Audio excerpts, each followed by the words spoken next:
La maestra Mercedes Barquet Montané es licenciada en Antropología y Sociología, ha sido la coordinadora del curso de especialización en estudios de la mujer y de la maestría en estudios de género, procesos políticos y transformaciones culturales en el Colegio de México.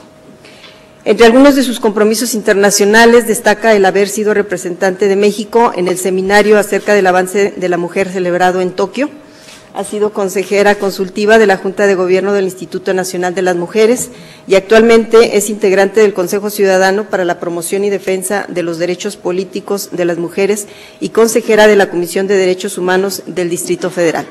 Tiene usted el uso de la palabra. Gracias, magistrada. Gracias, magistrada.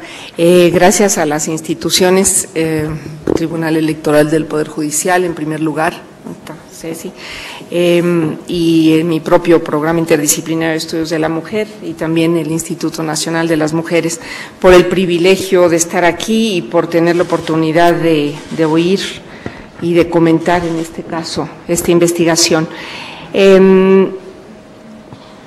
Es difícil comentar una investigación tan ambiciosa como esta, cuya primera versión nos fue apenas entregada, dijéramos, es el primer vaciado de los datos.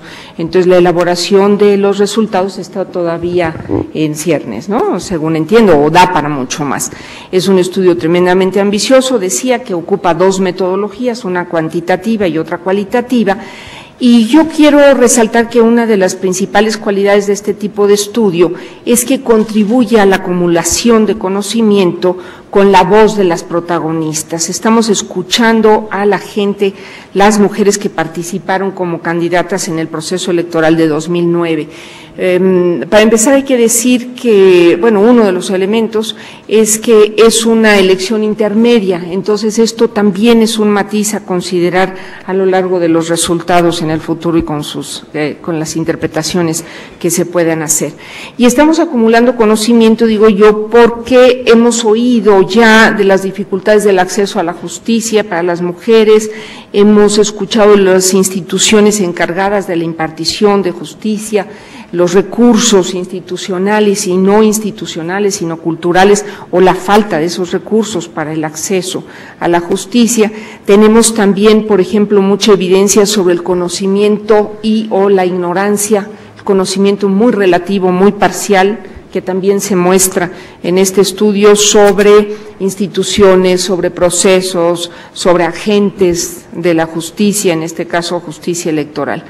Y tenemos también, dijéramos, denuncias de la simulación, de las ausencias, denuncias de la necesidad de reestructuración de las instituciones y también de la discusión sobre los principios que subyacen a nuestra justicia electoral. Una de las cuestiones que a mí me gustaría aprovechar la oportunidad, porque precisamente Atilia no tuvo mucho tiempo de detallar el cúmulo de información que tiene aquí en 170 páginas, así simplemente vertidas, es que yo hice un resumen de lo que sería el perfil de las candidatas electas. Ella divide, prácticamente todo el documento está dividido entre electas y no electas, ¿no? Las que no llegaron a ganar en las elecciones. En primer lugar, un señalamiento importantísimo que ya dijo ella, pero quiero reiterarlo, es que ni el Partido Socialdemócrata, ni el Verde Ecologista, ni Nueva Alianza, ni del Trabajo y Convergencia fueron electas, ninguna candidata de esos partidos fue electa por mayoría relativa. Eso es muy importante señalarlo. Otra de las características, ahora sí, de las ganadoras en términos rapidísimos, es un promedio de edad de alrededor de 45 años, tienen sobre todo licenciatura, pero muchas maestría y doctorado, son solteras o divorciadas en un 53%, la mitad de todas son jefas de hogar, la mayoría sin hijos, trabajan en exceso, más de 60 horas cada una de ellas.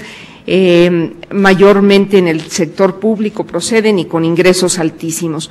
Yo creo que este perfil sociodemográfico también se acerca mucho a otros resultados que tenemos para países latinoamericanos y de los cuales Line Vareiro, por ejemplo, ha dado testimonio fiel en muchos estudios, y sobre todo ella, una de las cuestiones que señala con mucha claridad es la necesidad de los ingresos para las mujeres, y en este sentido los ingresos tienen una doble vertiente.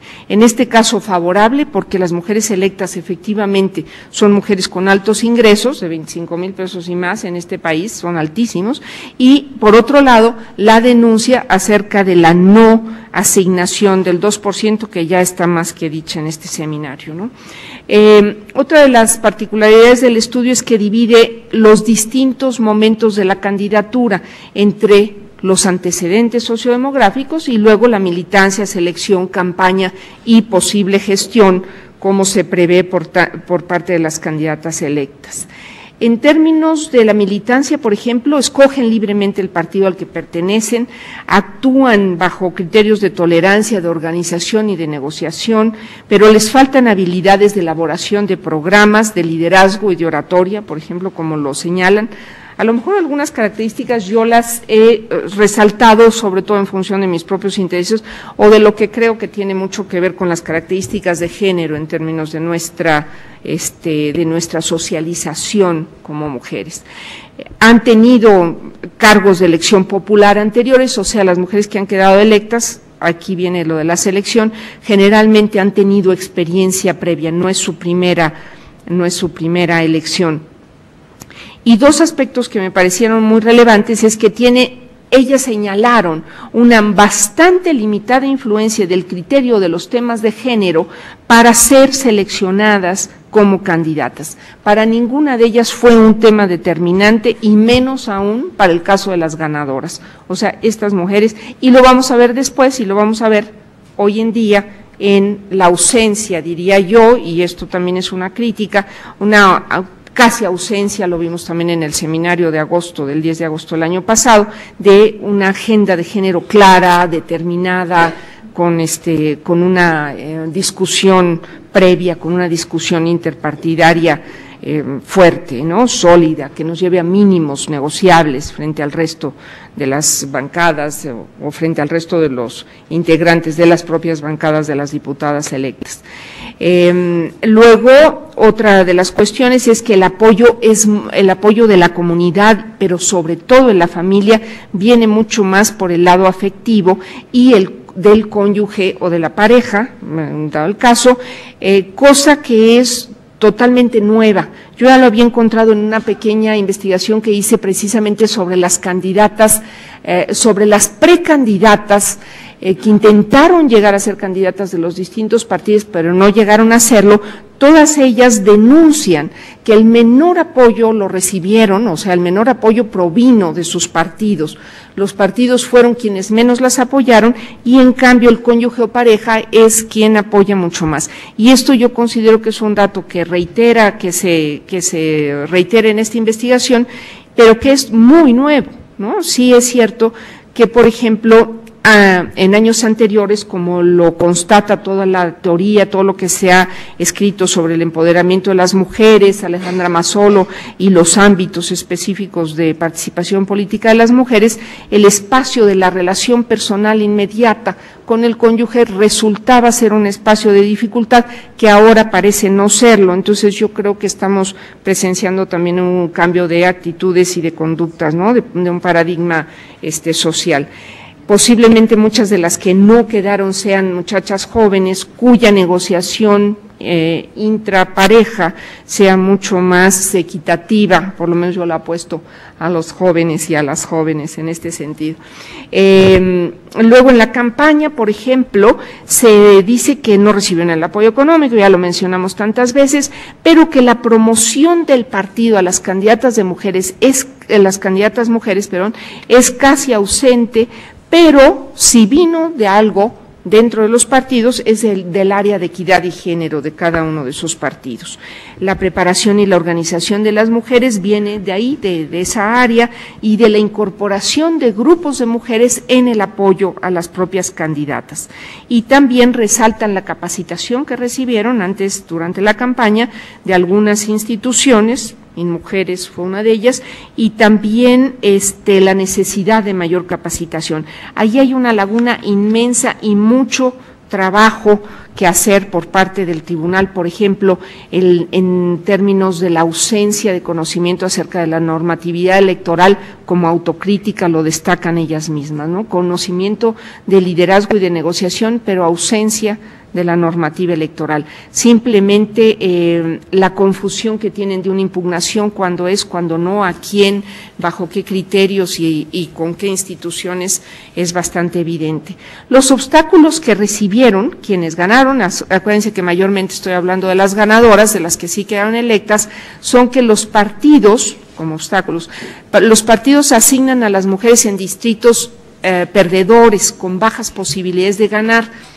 Y en cierto momento nosotras dudábamos en el Consejo de Promoción de los Derechos Políticos de las Mexicanas, dijimos no podemos afirmar eso hasta no saberlo, pero hoy en día ya hay una investigación que InMujeres pidió a Aparicio y Langston del CIDE, que constatan efectivamente que los candidatos, las candidatas mujeres están en distritos, independientemente de los partidos al que pertenezcan, están en los distritos perdedores.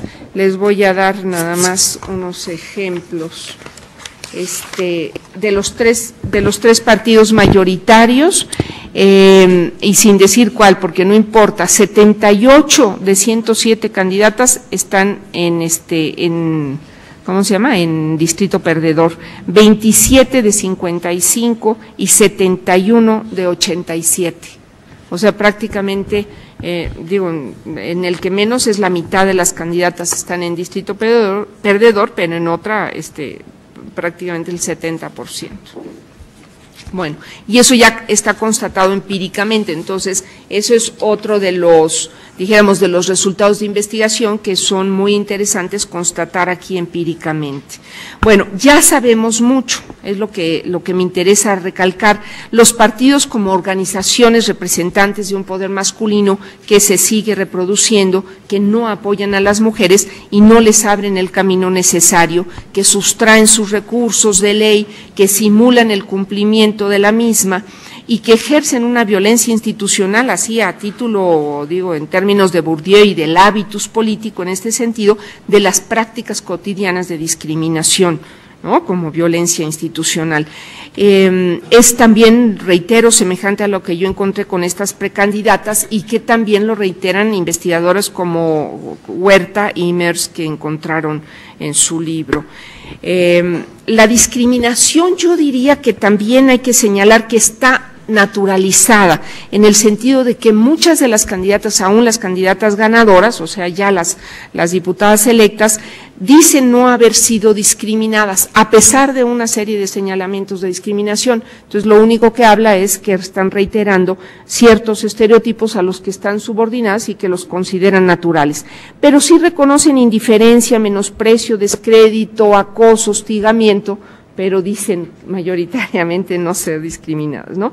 Yo creo que aquí habría que discriminar un poco, perdón, no discriminar porque no, habría que analizar con más detalle las diferentes problemáticas, ¿no?, en los distintos momentos del proceso para poder determinar con certeza y imaginarnos estrategias logística oportuna en la selección, en el momento de la campaña, en el momento de la capacitación, etcétera, para saber qué, quién, cómo, dónde está la discriminación y dónde están las necesidades de las mujeres, por partido, en la familia o en la comunidad, etcétera. El desconocimiento sobre el sistema de cuotas, ya lo había dicho Atilia, y sí quiero recalcarlo, porque pocas mencionan o conocen o discuten simplemente los beneficios de esto.